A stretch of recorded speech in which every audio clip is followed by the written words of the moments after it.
5-2, Extrema, absolute maximum. Okay, that's easy to spot. Make sure you check out the intervals, though. That's allowable on the absolutes, but not the relatives. So definitely, we got an absolute minimum right there. So we got an absolute minimum of 0 at x equals 0.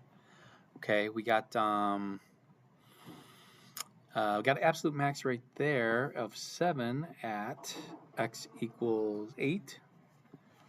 We got a relative max. Now what we're going to do is we're just not going to include, since we already labeled the absolutes, let's just, we don't have to treat the relative max as an absolute, okay, even though that is the case.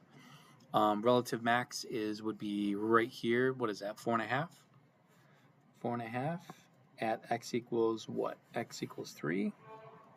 And then we got also a relative max at,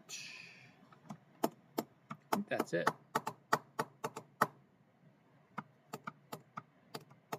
Yeah, that's it. I don't see anything else. I mean, you know, we do have one at 7 at x equals 8, right? But we just said that like this, these two are the same thing, right? But, you know, that's okay. Relative min, we've got at, we cannot include the ones on the interval. We can't include the endpoints for relatives because they need a neighborhood, okay? As long as you get off that point, now you're in a neighborhood. But these guys are kind of like in a cul-de-sac where it's like a dead end, and so those dead ends are quote-unquote not neighborhoods, okay? So relative minimum would not be the endpoints, but we do have one right there at 5, and so that is like 2.5 at x equals 5, okay? And then we got critical numbers. So critical numbers are where we've got some action, right? That's some action, that's some action, and that's some action. So critical numbers happen at those mins and maxes. So we got one at 3. We got one at 5, and we have one at 8. Okay.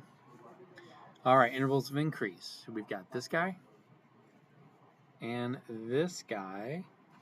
All right. Those are the only two intervals. So we're going from 0 to 3. Do not include them. And then we go from 5. Can you even see that? Nope. We're going from 5 to 8. Okay? And that is our interval of increase. Okay? Interval of decrease is everything else, where we're going from 3 to 5. Okay? But notice these are not points. These are interval. We need that context. And then it starts to decrease again at 8 and goes all the way to 10.